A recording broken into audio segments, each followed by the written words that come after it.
Continuing our journey, Srimad Bhagavad Gita. So we are on chapter 8.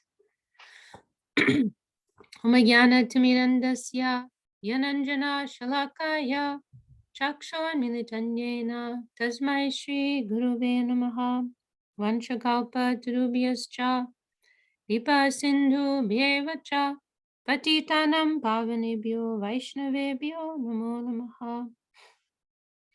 Okay.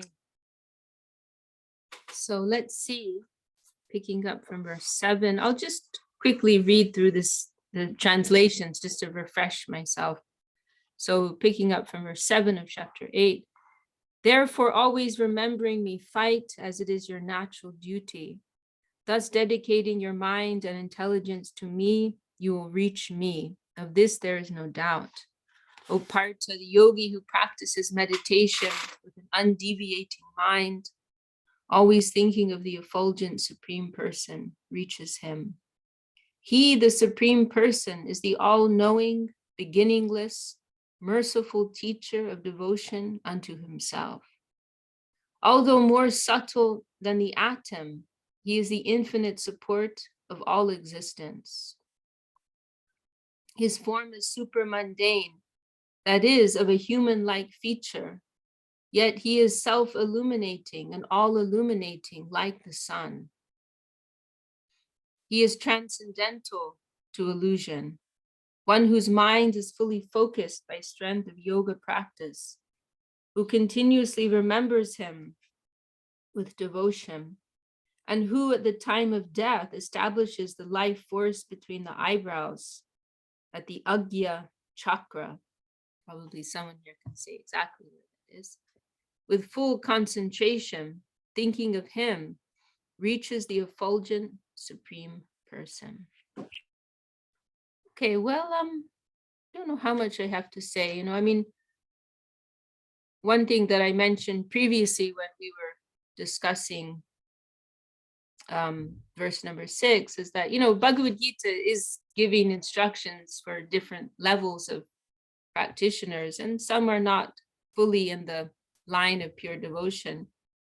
And, one of the angles here is kind of like a warning, that whatever you absorb yourself in, you will think of at the time of death, and that's what you will attain in your next life, So it's, kind of it's not fully in the line of pure devotion, because it's giving some pressure here, right? Like a little bit of fear is there, motivation from that angle. If you are thinking of things of an unholy nature, you will attain that, right? But if you're thinking of me, you will attain that. So think about your future, right? There's some angle like that there, And we're also being given some instructions in line with the yoga practice. But then we can also see all of these things from a devotional angle as well. Remembrance, remembrance of the Lord, smaranam. This is one of the practices of pure devotion. And we can see it as encouragement in that line, to remember the Lord with devotion, with attachment. This line is very nice, and in the translation is very beautiful. I'm not sure exactly what that is in the Sanskrit. I have to have a look here. But the all-knowing, beginningless, merciful teacher of devotion unto himself. And this is quite an extraordinary thing, and this reminds us of this well-known Bhagavad Gita verse, is Manmana Bhava Madbhakto Madhyaji Mam Namaskuru Mame Vaishashi Satyam Te Pratijane Priyosi Me, where Krishna is saying, always think of me, always worship me, love me, and you will come to me. And Srila Sridhar Maharaj comments on this, how shamelessly Krishna is promoting himself here, shamelessly, who else says that? Gurudev also pointed that out, like what other scripture will you find that, like this blatant kind of statement, think of me, worship me, love me, and that will be good for you, it's, if it's seen from the wrong angle, it sounds like a type of arrogance, right? But how and why is he saying such a thing? Because he knows that it is for our own welfare, right? As it is expressed here, it is coming from a place of mercy. It is coming, he's telling, just like a parent, right? May tell their child out of love, out of mercy, affection, listen to me, don't listen to anybody else. Just listen to me. Follow your mommy, follow your daddy. Not because I'm interested in, power and control, but because I know that will be good for you, in that type of spirit. So this is the Lord's mercy that he's coming out like this and telling us affectionately, our best welfare, our highest attainment will be met by offering our hearts to him. He knows there's nothing else. He knows there's nothing else for us. And another point which comes up from this phrase is that, the Lord, everything comes from the Lord, and there's nowhere that is outside of him, right?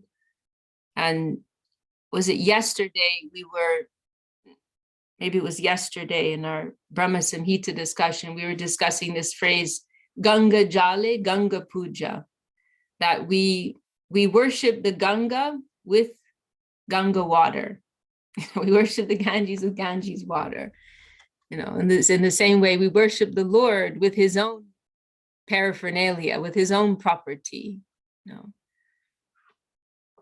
And he as guru is also himself showing us how to worship him. And this is okay. I see our chat here, and welcome to those of you who have joined.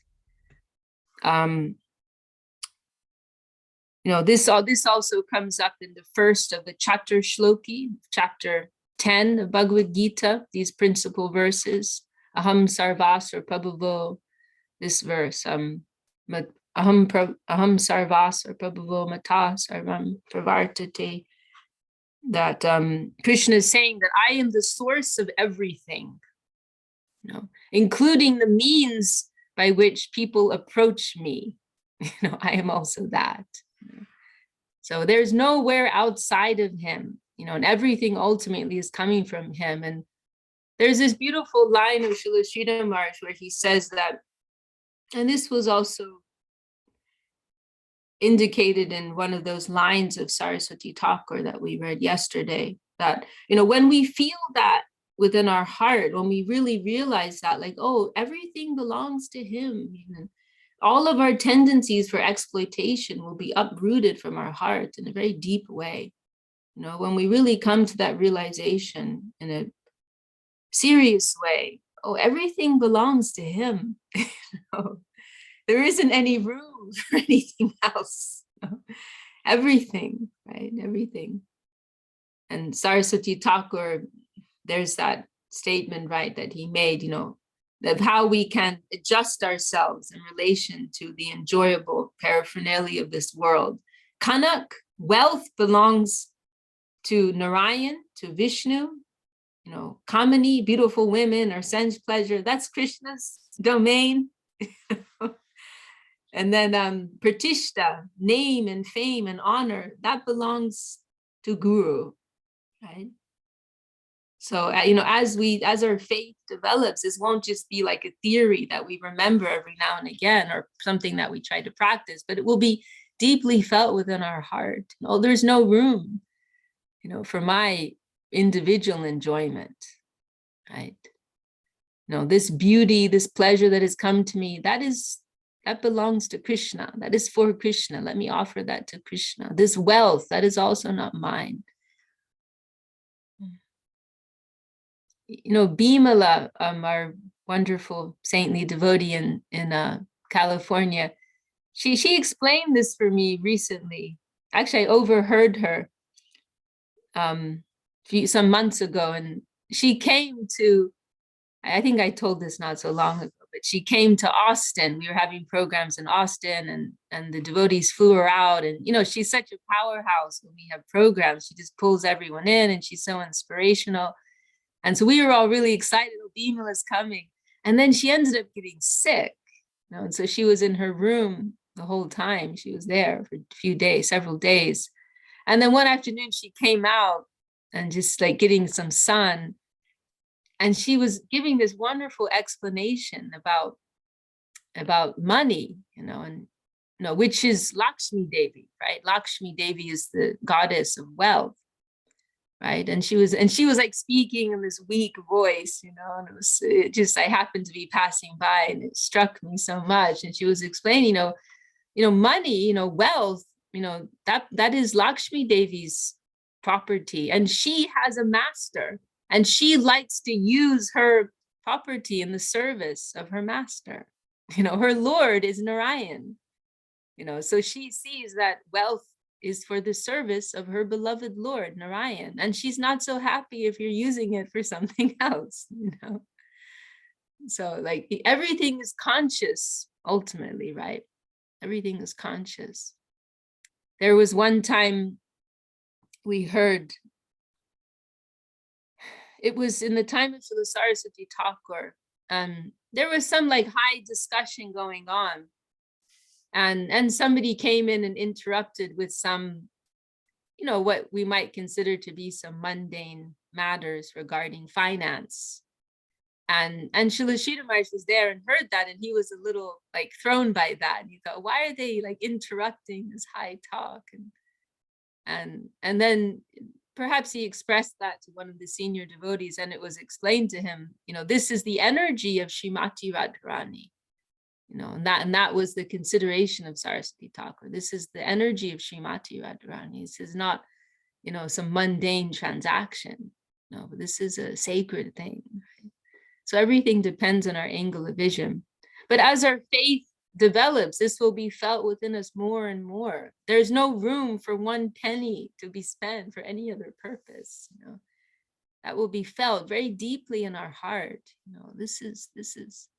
There was one time I heard our Gurudev was sitting our Gurudev was so careful, like with every rupee that he spent, every rupee he accounted for.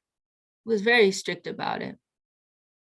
And there was this one time I heard he was sitting in the airport, and somebody asked him, oh, do you want some hot drink? And our Gurudev, he replied, not with Mahaprabhu's taka, taka's money, not with Mahaprabhu's taka.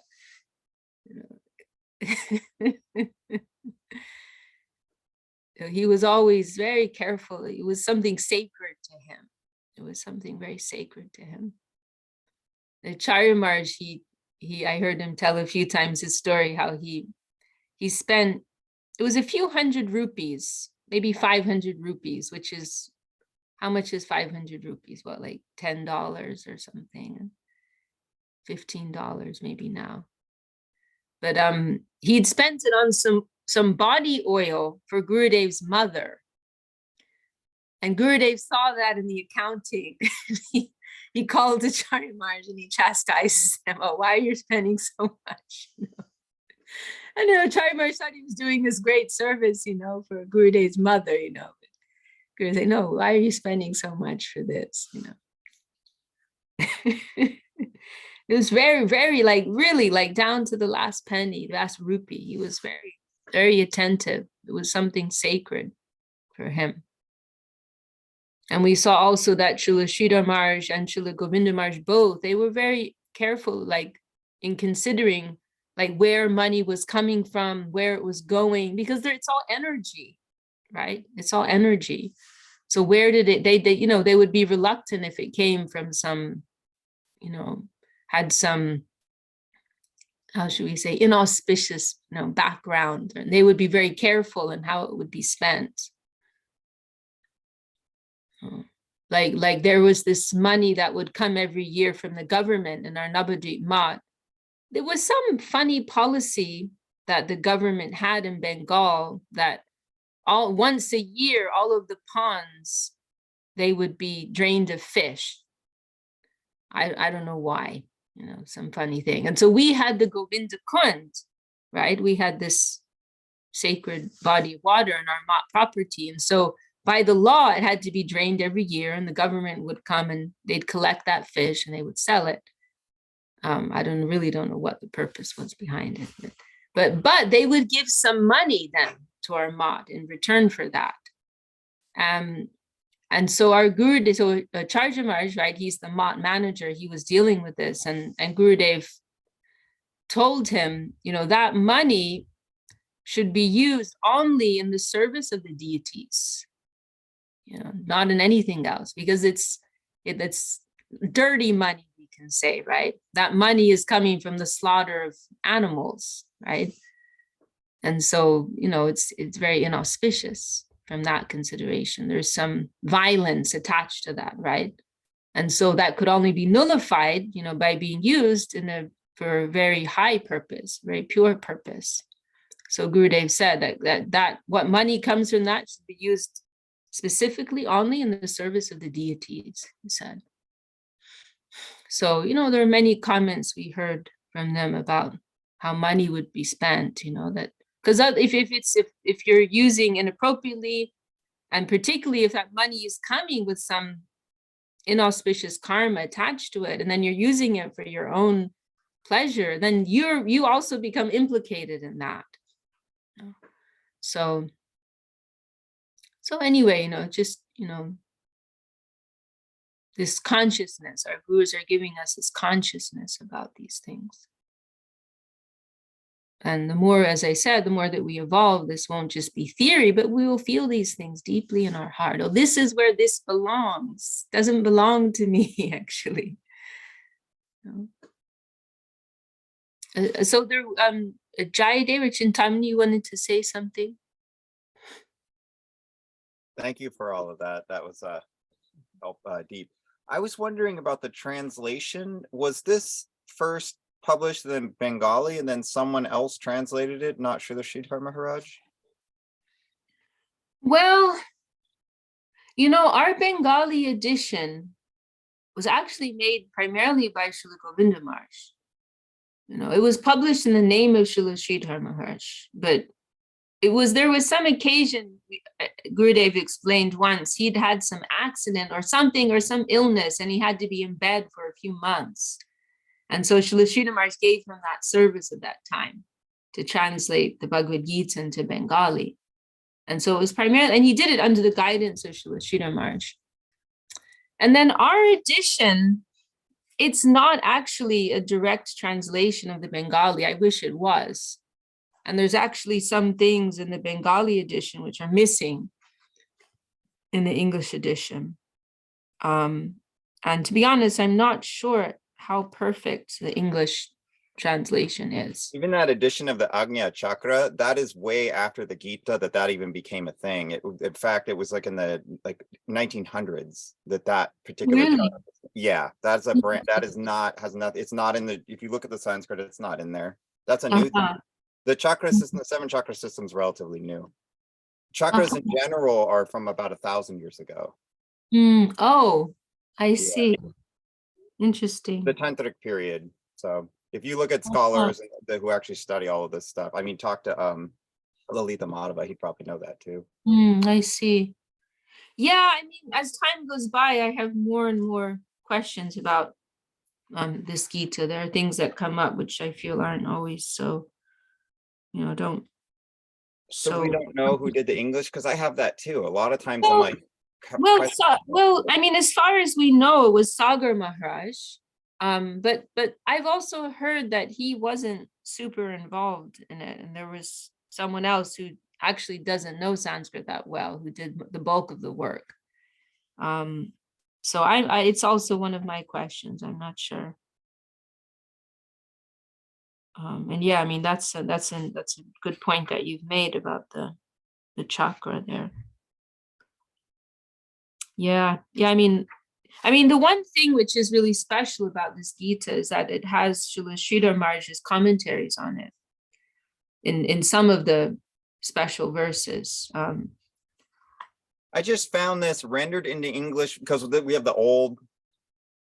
It says rendered into English by Trirandi Bhikshu Shripad Akshayananda Swami. Akshayananda Swami is the original sannyas name of Sagar Maharaj. Oh, okay. Yeah. Assisted by Shripad Nimai Sundar Brahmachari and Shripad Jagadananda Adhikari. Mm-hmm.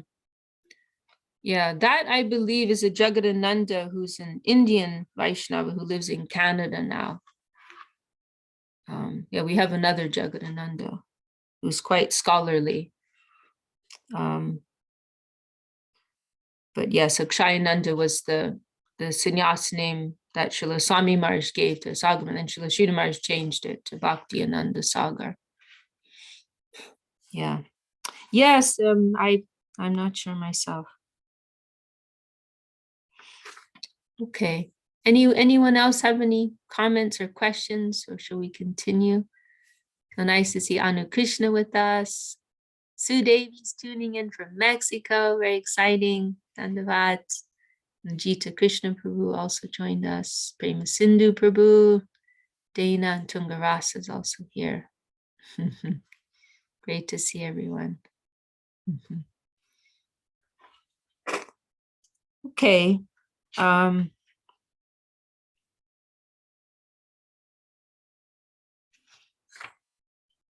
Okay, well, I think we can continue. I don't know if there's anything else I wanted to say.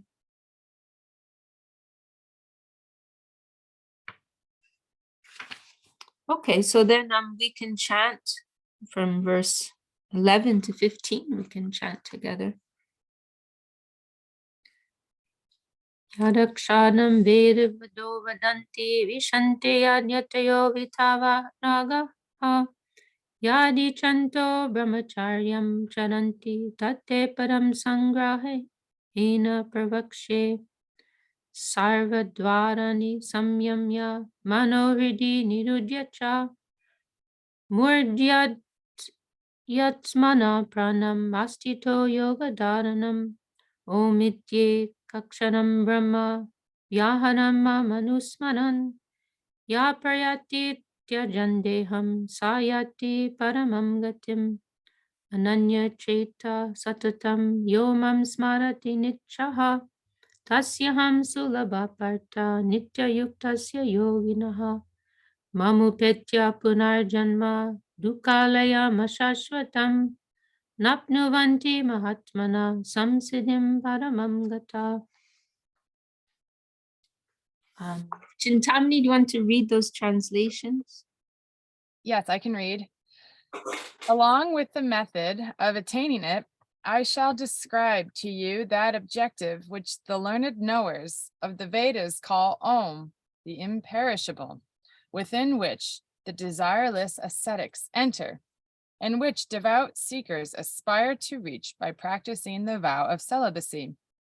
Controlling all the gateways of the senses, holding the mind steady within the heart, establishing the life force between the eyebrows, and fully absorbing the thoughts in the spiritual self, one who at the time of leaving the body vibrates the monosyllable Om and departs the world in consciousness of me, reaches the transcendental world.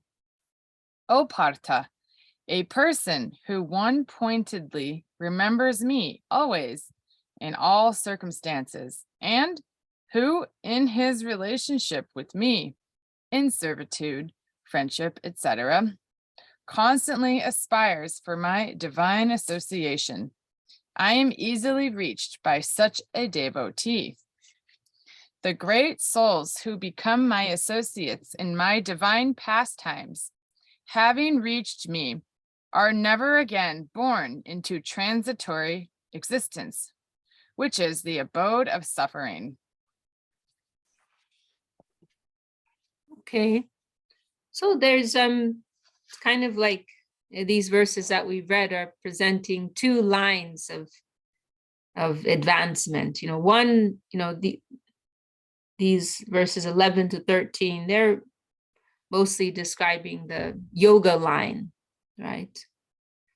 describing yogic practices in the line of aroha panta, self-ascension. We're in chapter 8 today, we looking at verses 11 to 15.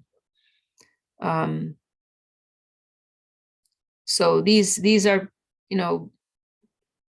difficult practices, which are emphasizing our self-endeavor, relying primarily upon our self-endeavor.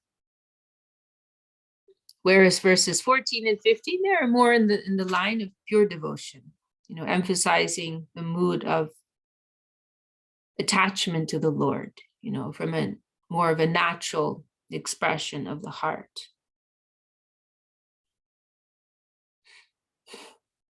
This word ananya, right? It's not perhaps like just looking purely at the Sanskrit, it's perhaps not explicitly in the line of devotion, but it is being indicated.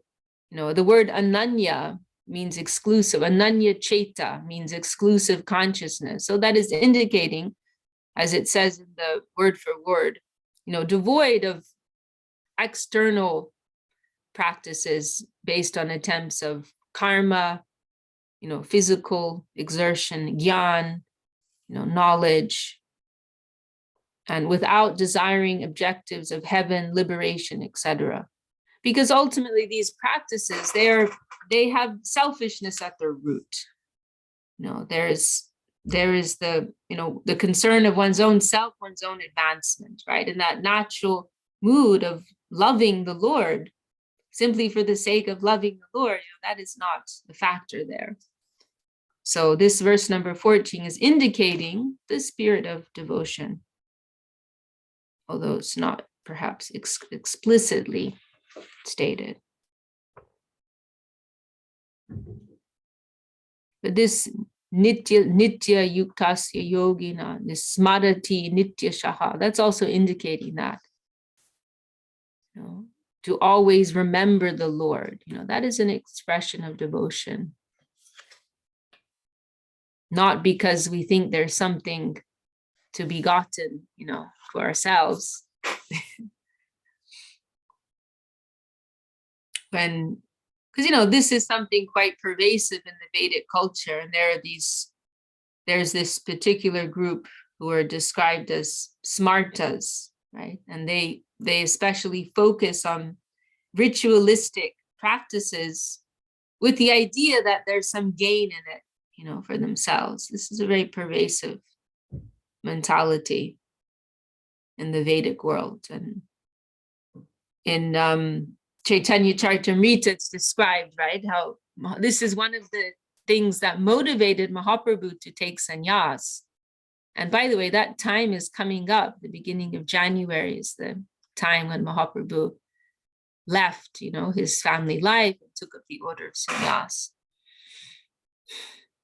But there's this well-known incident, many of you are familiar, when Lord Chaitanya Mahaprabhu, he was in a particular mood of ecstasy and chanting the name Gopi, Gopi, Gopi. And then one of these, smarta Brahmin types, they overhear him and they try to give him some correction. We haven't seen anywhere in the scriptures described that you'll attain some benefit from chanting Gopi. What benefit are you going to get out of that? Better you can chant the name of Krishna. We hear there are particular benefits associated with that. And Mahaprabhu becomes very angry. This conception of kirtan as a natural expression of devotion. There's no idea of that. There's no conception of that. Let's chant God's name because it's just a wonderful thing to do. There's nothing better to do. Let's call out the name of the Lord, hallelujah. But no, what are we going to get out of it? We have to research that first.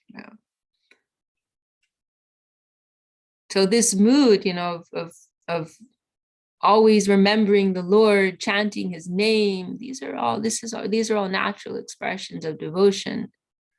And we can also say natural expressions of the enlightened soul, the awakened soul, because the awakened soul is naturally a devotee, is naturally attracted.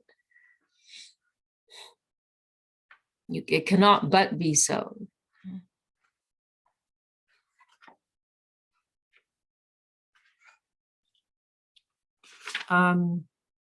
Let's see.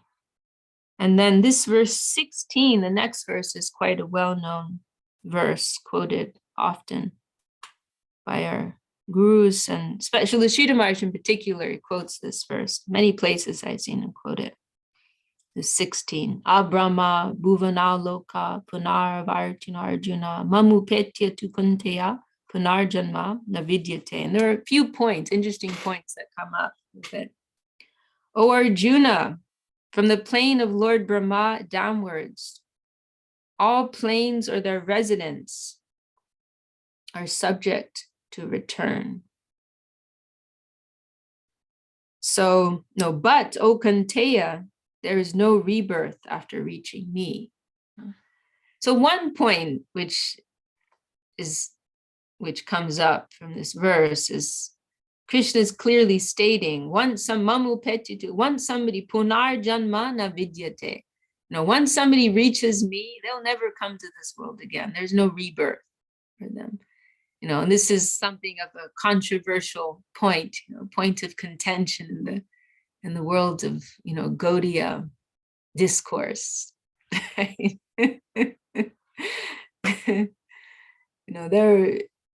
are societies that have, been built and destroyed on this point. Persons who have been excommunicated on this point, and books that have been written on this point. Because there's some, in one institution in particular, they believe that the soul can fall, once one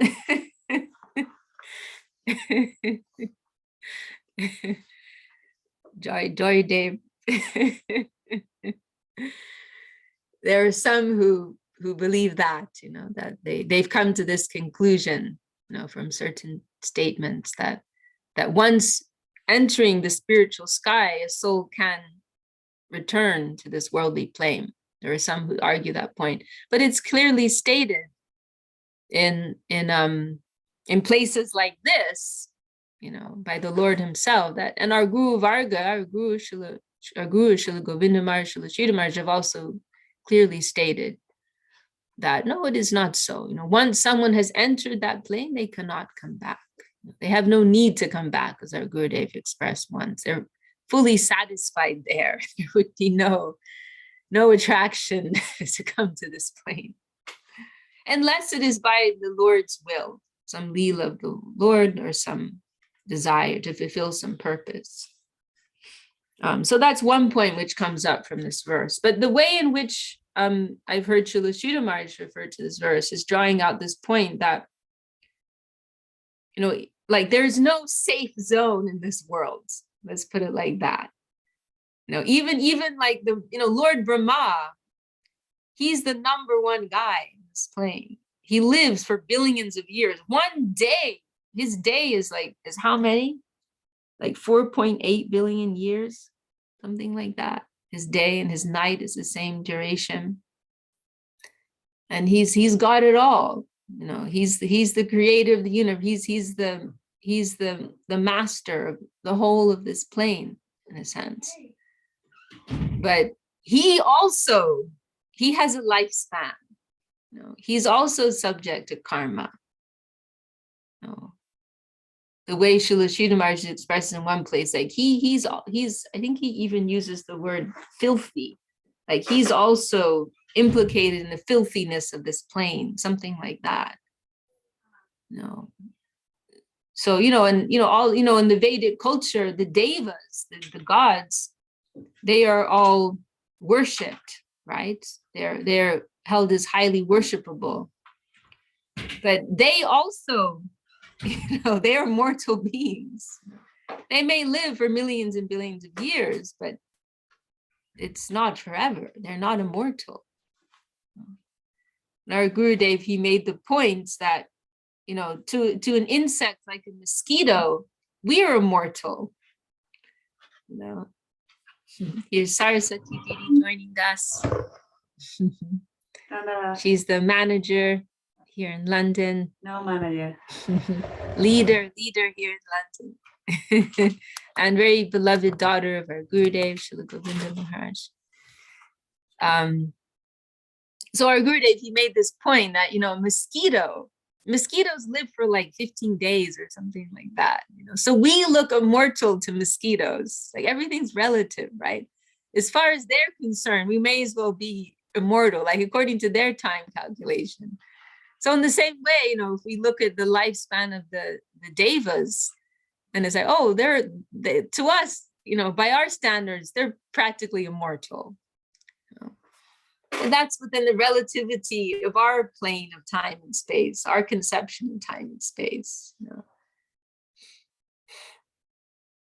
But what is it that we're told, right? Maha Vishnu, right? With every exhalation, you know, with every inhalation and every exhalation, every breath, you know, infinite universes are being created and destroyed. So what's the relativity of that plane of time and space?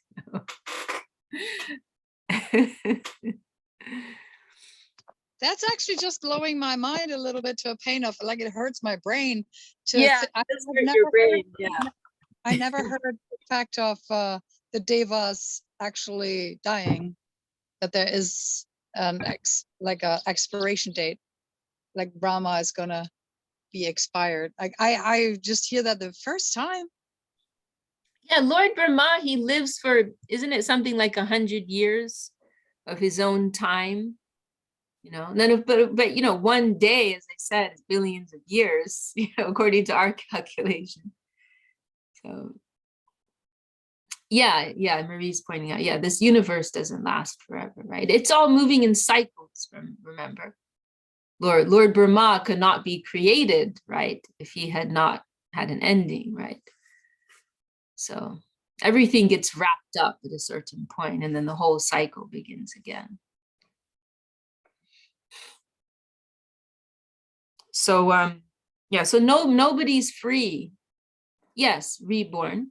And also Lord Brahma, we can also add, is a post. It's not that there's one particular soul who permanently has that duty. It's a post, it's a job. And you know, different jivas, they fulfill that. It's mentioned in one, you know, there are also ways by which one can become Lord Brahma, if anybody's interested. It's mentioned that if somebody practices their varnashrama duties, their duties in the social religious system of India perfectly for 100 lifetimes, then they can become Lord Brahma. You know? Srila Acharya Maharaj, he made a joke about that if somebody imperfectly performs their duties for 100 lifetimes, they'll become a mat manager, they'll become a temple manager.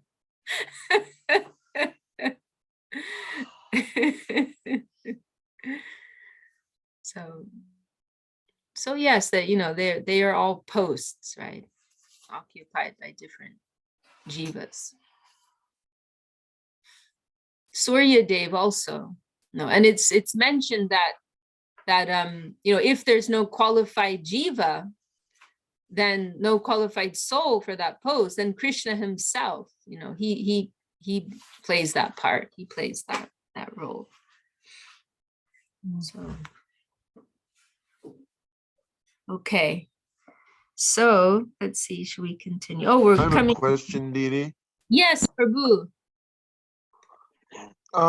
So if a soul reaches Krishna Loka, he never returns, he never leaves Krishna Loka. So why is it always said back home, back to Godhead? Yes, it's a good question. That is because we are, as Srila Sridhar Maharaj expresses very nicely in one place, we are inherently adaptable to that higher plane. We are, that is that is the place where we, how can I say, resonate with the most. That is our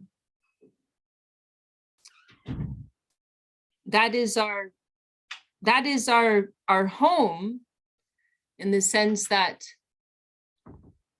our highest attainment is to be found there. You could say like that we naturally,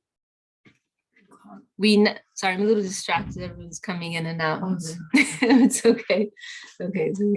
No problem.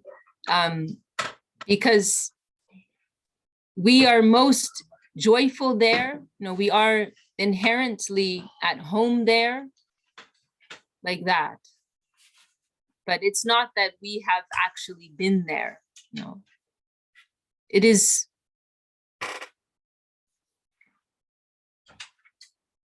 like, how can we say? Like, let's say a baby who, like, from birth has been separated, right, from their parents. And they've never lived with their parents, never lived with their family. But that's still their home, right? And if they, later as adults make connection with that family, they'll be immediately welcome there, and they will, be perfectly at home there. Something like that. We have that potentiality, we have that imprint within us. And we are naturally adaptable and happily so to that higher plane. But it is an expression, it is an expression, back to God, back to home. Because the point here is that, that's a nice comment from Marie. Home isn't where we're from, but where we belong.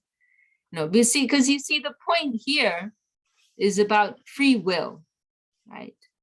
That Krishna, in order to facilitate love, the Lord gives us the freedom to choose, right? Whether we enter that higher plane.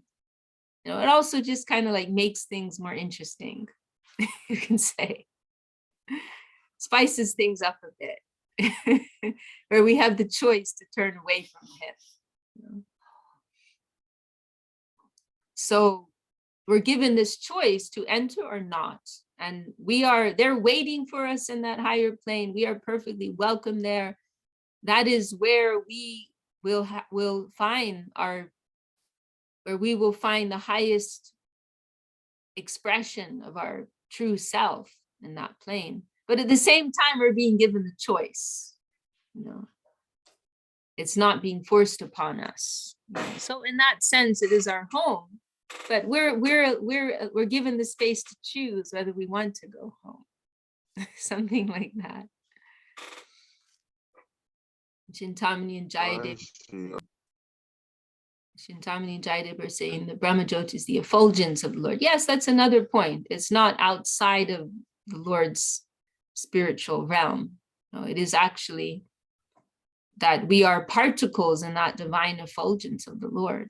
That is the devotional vision of the Brahmajyoti, understanding of the Brahmajyoti.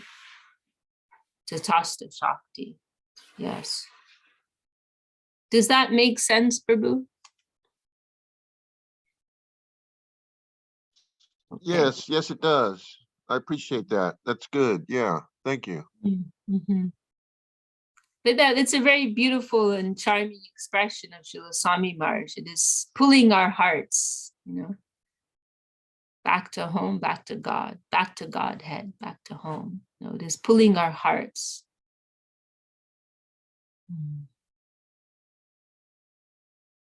Anyone else have any comment or question? There's Ananda. He's outside. Did you go out in the end, Ananda? He was so disappointed because the Harinam got canceled. Yeah, I'm out here talking to people, having beautiful conversations. It's going pretty well.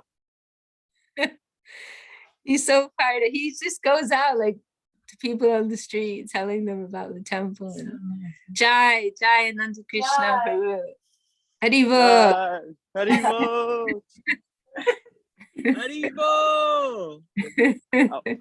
I'm I'm here on in my the, way here in the back. office.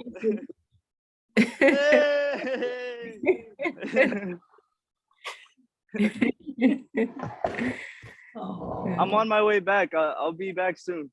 Okay. It's okay. Okay. We're very proud of you out there on the streets. All right, over and out. Okay. Didi, do you know that verse that says, whoever you meet, tell them about Krishna? Yes, yes. Jade deke tare ko hai. Loho Krishna nam. No. Jade deke tare ko. How does it go? Krishna Upadesh. Krishna. Sorry, Satina. Yeah. Whoever you meet, whoever you see, tell them about Krishna. And then there's also what is it? Going door to door. Gurudev will quote that also. Mahaprabhu's instructions to Haridas Thakur and Nityananda Prabhu. You know, going from door to door, you know, tell everyone about this. Yes, so Ananda's doing it. All right. Any other comments? We still have a few minutes left. Any more comments or questions from anyone? Yeah, Didi, I was wondering if you could speak about how the Om, how the Vedas, the know how which the learned knowers of the Vedas call Om the imperishable. Can you speak a little bit more about that, within which the desireless ascetics enter? I don't really understand that. Well, Jayade, maybe you can say something on that. I'm not qualified really to comment on that. I don't really know. I mean, I just relate it to the whole like Om, flute sound of Krishna, Gayatri, Vedas. Like it's just a level of that, I guess. I mean, what is it actually? Which verse are we looking at? This is 11, Vishaka Didi. Yeah, Okay. what is the Sanskrit? 8:11. I mean, when I read that, my impression was that, I mean, first of all, this is an instruction more for practitioners of yoga, right? And it's referring to persons practicing celibacy to attain that plane. I see Om here as synonymous with the absolute, right? With the Lord. Perhaps more on the side of the Brahman, the impersonal expression of the Lord. That's what does it actually say in the Sanskrit? Is it this word akshar? Akshar, the imperishable, omkar, yeah, denoting Brahman. So, yeah, so Om is being indicated here.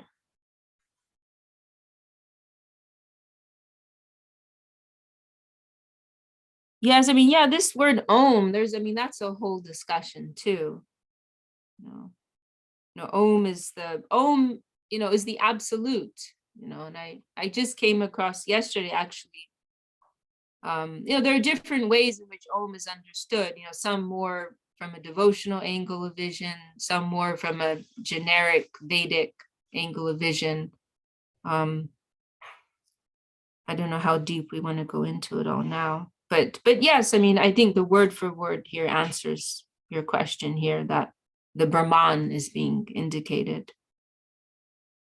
Om, there's an explanation given by the Goswamis. Om is describing these, because it's these three syllables, right? A-U-M, the highest, understanding of Om. I also heard our Gurudev indicate this too, but I read a little more detail I came across yesterday, indicates Radha, Krishna, and the Jiva, these three syllables, so that's the highest understanding of Om. So it's like a complete representation of everything in existence, these different energies of the Lord. Then there's also a more kind of Hindu idea of it representing, Brahma, Vishnu, Shiva, and there's many ideas. Om is also described as the original sound vibration, which contains all the Vedic knowledge, like a zip file, which is then unpacked, in the Vedic teachings.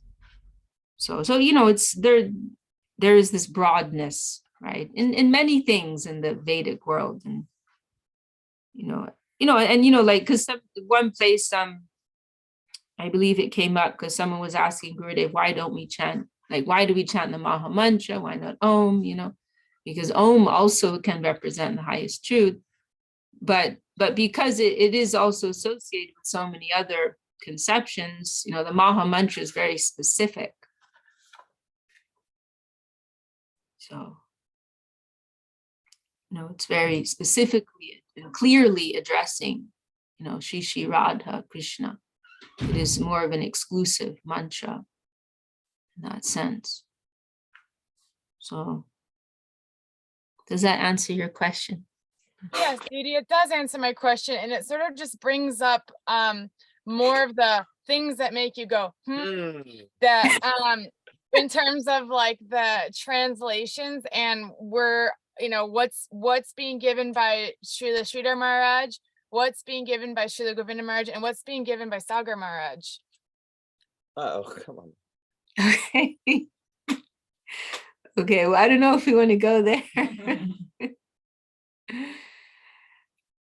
I'm just saying that, like, is that not correct to think there is an element of mystery? I mean, it's true. I mean, we don't want to be critical of anyone, and we can say Gurudev was so happy with this work that Sagar Maharaj did.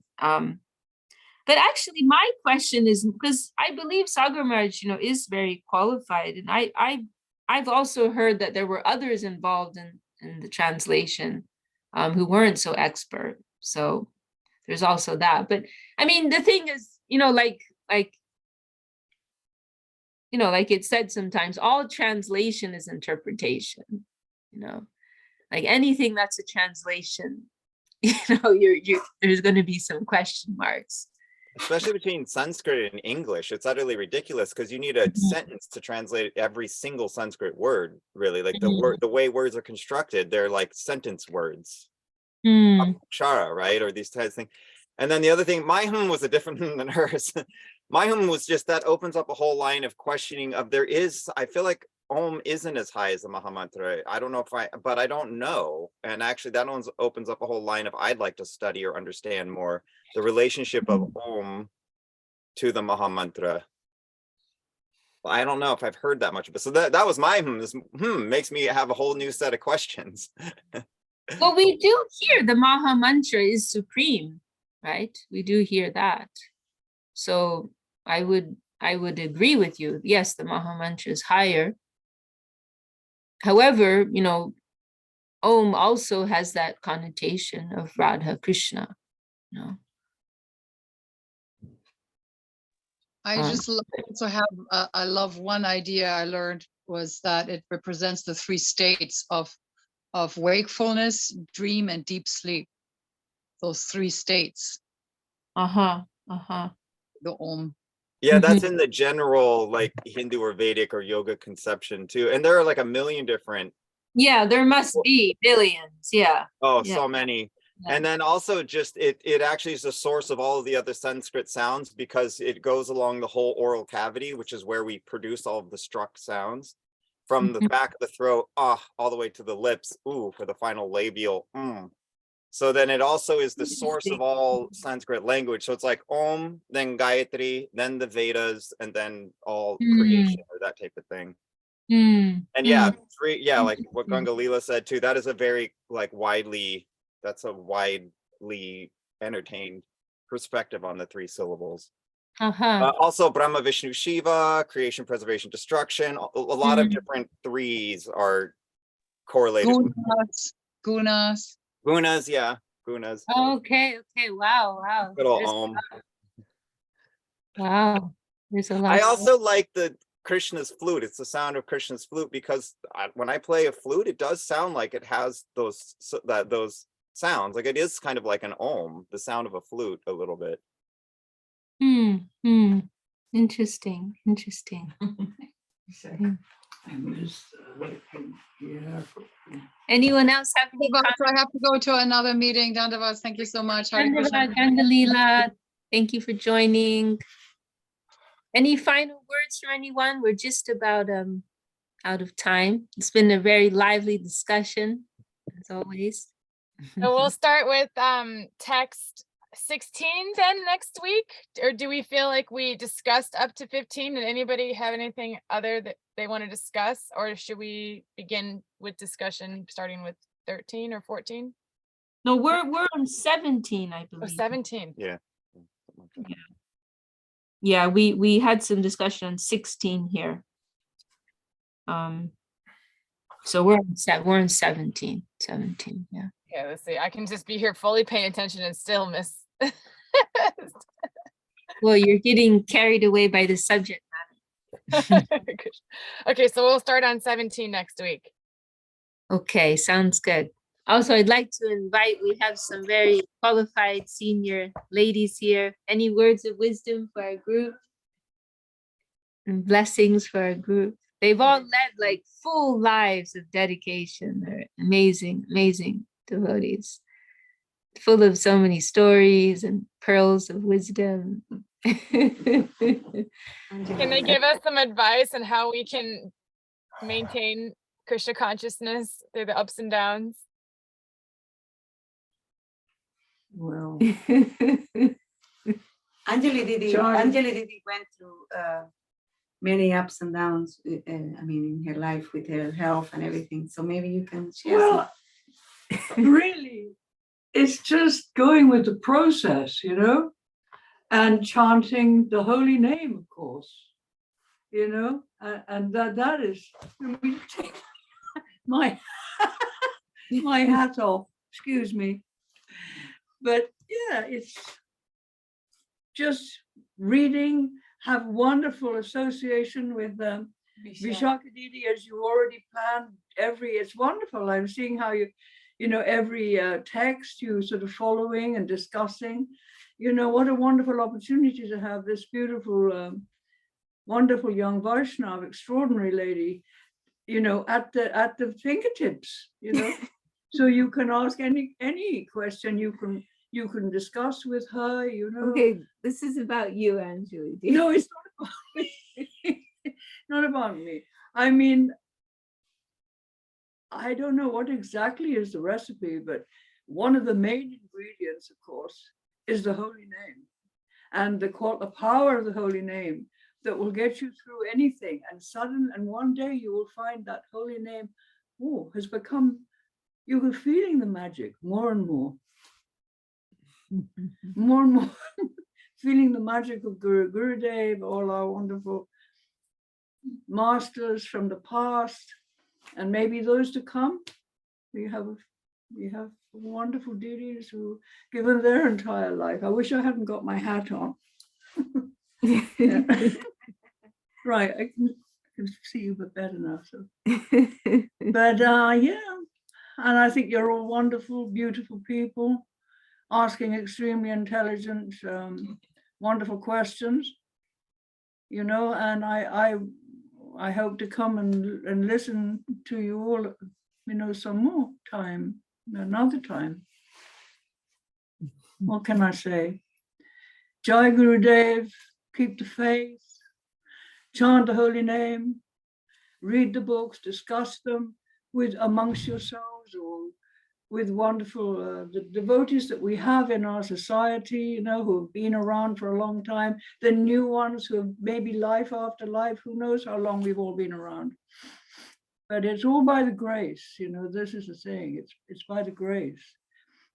Everything is by the grace of, and the holy name is very important to always keep that in your heart and your thought process, and chanting your japa, and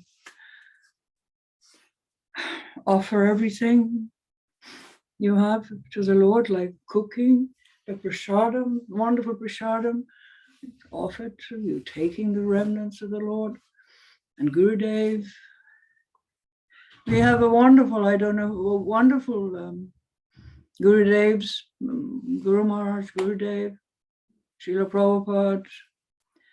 3, I don't know, I hope maybe they're the last of the Mahajans, but I know maybe some others are creeping up. Who knows? I don't know. Maybe we've got some creeping up Mahajans coming down, but you know, we have had the experience, and we've been living in the same time as the 3, main givers to the West and all over the world, the glories of the holy name, all the Shastras, everything has come down to us from their mercy, and grateful, to be grateful for what we've been given, gratitude, eternal gratitude to their holy feet. And thanks to our beautiful, our Lord, who is our supreme reality, the beautiful. I don't know what else Beautiful to say. Beautiful. But all the devotees are wonderful. All over the world, they're all wonderful, wonderful, beautiful people. And just to have the association of the Vaishnava is a wonderful thing. It's the best medicine ever. I'm not on fire. My hands are looking extremely red. I am not on fire. I'm just...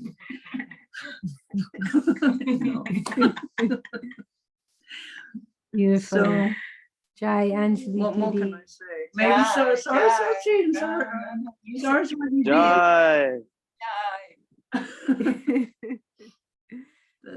Any more words? We from our agree. esteemed We agree senior with group. Anjali totally, right? Yeah. They're agreeing. And we are I'm so also glad. very happy Vishaka is here. Yeah, I we are. mean, we just came in from Aarti and she answers all these Beautifully questions. intelligent Extraordinary. questions, and we see Um, that here also. She does that all the time. So we supporting her. We're very proud of her, and Yeah, we are. yeah, we all together in Very the world. fortunate. We keep going, not listening to our mind, serving, chanting, and we feel very fortunate to have this opportunity gotten from our Gurudev and Guru Maharaj and Swami Maharaj, and in this life almost unheard of to get this opportunity in our life, this wealth. And yeah, some days are a bit better than other days, but we keep on going, and then we see the mercy of Krishna is always there, and we just tune in, just not listening to the mind, always not let it slide down a little bit negative, thinking about somebody else, or no. Saraswati Thakur says, if we can think that we are the lowest, then that's actually very healthy, and then we see good everywhere. I mean, I have a big mouth and speaking these high words, not that I can do it, but I'm very inspired at least to follow this and to try to live regarding these high, beautiful teachings, which are actually of a higher energy, to go into the dedication world. Then we go in a higher energy by giving ourselves, by love, by serving, by chanting. We go in a higher energy, and that is what we want to live in. That's our mercy that has come to us to give that to us, that we have this solution for our suffering. Actually, I'm very happy to see you all, your bright faces, and we are one family, and maybe we cannot associate, but we know each other names, and we already love each other. So it's and we every day we say, oh, glories to the worldwide devotees. So we are in it together. My Dandava Pranam to all the devotees in the world. Jai Shachiji. I like that expression. We already love each other, right? Even though we haven't met. This is also going back to the question earlier, right? Like even though we haven't met, we already love each other because we're part of the same family. That's wonderful. Okay, sorry. It's true. I would say that the safe position is to really follow Srila Gurudev and our great acharyas footsteps and instruction they left for us. Maybe some people didn't meet them, but they left already some instructions, and it's all in their books, and it's just try to follow with sincerity and, give our heart to those instructions and try to follow them and engage in service to maintain and continue this beautiful mission that they left for us to do something to try to carry on the service. So if we try to do that, then we pray for their blessings that we can try to do something. I think that's the safe way, because there is so much out there, and so it's quite confusing, and and it's not easy to understand, but just thinking about how they left their life, how they lived their life, right? How their own life, they gave their life for service, and trying to see that, their whole, we are so indebted to them for whatever they left to us. So just see that Gurudev's life, everything is there. Showing his humility, tolerance, giving honor to others, and giving his whole life to the service of his Gurudev and the mission. So we can try to follow in their footsteps and try to do a little service for Srila Gurudev and all our great guardians in this mission, right? And keep associating with the devotees that are giving their life. That's a safe way for us, really. Dandava pranams. Jai. Jai Saraswati Didi. Jai Sachi Didi. Anjali Didi ki Jai. We also have Krishna Gopal hiding in the corner over here. He's saying hello. Okay, everyone. Well, thank you all for your wonderful association. Today has been a London special. So wishing you all a nourishing week ahead in Krishna consciousness. And we look forward to next meeting next time. Jai Shri Bhakti Sundar Govinda Dev Goswami Maharaj ki Jai. Jai. Jai Shri Bhakti Lakshak Shridhar Dev Goswami Maharaj ki Jai. Srimad Bhagavad Gita ki Jai. All the Jai. sincere seekers ki Jai. Shri Hari Nam Sankirtan ki Jai. Gaur Premanande. Hari Yuki Vishaka Devi Dasi ki jai. Ah, Jai. Jai.